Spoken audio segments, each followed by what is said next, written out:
lagi bersama saya. Pada kesempatan kali ini saya akan membahas tentang makalah ekonomi tentang perdagangan internasional atau WTO. Nah, langsung saja ke yang pertama, yaitu pembahasan atau pengertian dari WTO. WTO yaitu World Trade Organization, merupakan salah satu organisasi internasional yang mengatur perdagangan internasional. Terbentuknya WTO pada tahun 1995. Nah, WTO ini resmi dijalankan pada tanggal 1 Januari 1995. Nah, WTO berjalan berdasarkan serangkaian perjanjian dan dinegosiasikan dengan disepakati oleh sejumlah negara besar di dunia dan diratifikasi melalui parlemen. Tujuan dari perjanjian-perjanjian WTO adalah untuk membantu produsen barang dan jasa, eksportir dan importir dalam melakukan kegiatan. Langsung saja, habis ini saya akan membahas tentang tujuan WTO. Tujuan WTO yaitu yang cukup penting adalah untuk membantu produsen barang dan jasa, eksportir dan importir dalam melakukan kegiatannya. Tujuannya yaitu untuk memastikan bahwa perdagangan mengalir semulus, dapat diprediksi dan bebas mungkin. WTO yang pada kenyataannya merupakan kelanjutan dan pengembangan dari GATT atau yang bisa dibaca GATT, yang memiliki tujuan utama yakni menciptakan persaingan sehat di bidang perdagangan internasional bagi para anggotanya. Sedangkan secara filosofi, tujuan WTO yaitu yang pertama, meningkatkan tarif hidup dan pendapatan. Nah, maksudnya dari tarif hidup pendapatan ini, jadi kita mendapatkan pendapatan yang lebih banyak. Nah, yang kedua yaitu menjamin terciptanya lapangan pekerjaan dan meningkatkan produksi serta perdagangan. Nah, jadi WTO ini tujuannya untuk yang tidak kerja itu bisa menjadi mendapatkan pekerjaan, jadi sedikit peluang yang tidak kerja. Nah, meningkatkan produksi dan perdagangan. Jadi produksinya ini meningkat dan perdagangannya juga luas. Nah, yang ketiga yaitu mengoptimalkan pemanfaatan sumber daya dunia.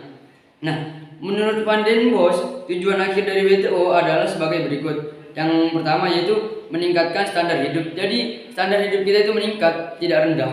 Nah, yang kedua itu pencapaian keadaan full atau tidak ada pengangguran. Jadi banyak orang yang sudah bekerja, jadi tidak nganggur lagi, tidak diam di rumah. Nah, yang ketiga yaitu pertumbuhan pendapatan nyata dan permintaan yang efektif. Nah, yang keempat yaitu pelunasan produksi dan perdagangan barang-barang dan jasa. Maksudnya pelunasannya itu jadi tidak ada hutang, yaitu infaslah, lunaslah, dan pada perdagangan barang dan jasa.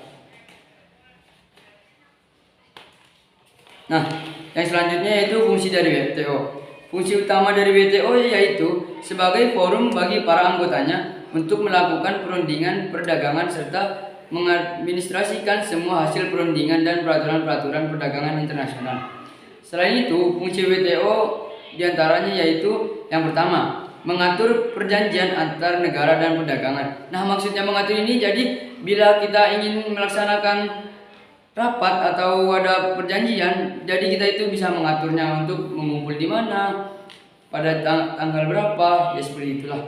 Lalu yang kedua yaitu mendorong arus perdagangan antar negara dengan mengurangi dan menghapus berbagai hambatan yang dapat mengganggu kelancaran arus perdagangan dan jasa.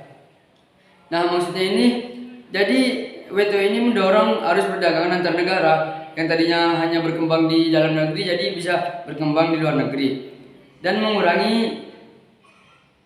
dengan mengurangi dan menghapus berbagai hambatan yang dapat mengganggu kelancaran arus perdagangan barang dan jasa. Nah, yang ketiga yaitu memfasilitasi perundingan dengan menyediakan forum negosiasi yang lebih permanen. Yang keempat yaitu untuk menyelesaikan sengketa, meningkatkan atau mengingat hubungan dagang sering menimbulkan konflik-konflik berkepentingan. Nah, yang kelima yaitu menyelesaikan sengketa dagang. Yang keenam sebagai forum negosiasi perdagangan. Yang ketujuh yaitu memonitor kebijakan perdagangan suatu negara. Nah, dan yang terakhir yaitu memberikan bantuan kepada negara berkembang. Jadi maksudnya yang nomor 8 ini, jadi negara-negara yang maju itu harus memberi bantuan kepada negara yang berkembang seperti negara Indonesia, Nah, langsung ke keuntungan Indonesia bergabung dengan WTO. Nah, yang pertama itu keuntungan Indonesia bergabung dengan WTO yaitu mendorong terciptanya perdamaian. Secara tidak langsung, dengan semakin tingginya intensitas perdagangan antar negara, maka hal ini akan semakin mendorong negara-negara yang aktif dan dalam perdagangan untuk berusaha menciptakan perdamaian dunia dalam rangka untuk mendorong arus pendorongan perdagangan barang dan jasa. Nah, yang kedua yaitu persengketaan antar negara dalam perdagangan dapat ditangani secara konstruktif. Dengan semakin meningkatnya volume dan jenis produk yang diperdagangkan, sengketa perdagangan internasional seringkali terjadi. Sengketa-sengketa yang dapat diselesaikan secara lebih konstruktif melalui aturan-aturan penyelesaian sengketa yang telah diatur oleh WTO. Nah, fungsinya yang ketiga yaitu mempermudah perdagangan antar negara. Dengan adanya WTO, kesenjangan kekuatan dagang antar WTO dapat lebih berkurang. Ini memberikan peluang bagi negara-negara berkembang untuk dapat meningkatkan perdagangan internasionalnya. Nah, jadi maksudnya mempermudah perdagangan antar negara ini, jadi kita mudah untuk mengekspor barang ke luar negeri atau kita mengimpor dari luar negeri ke dalam negeri.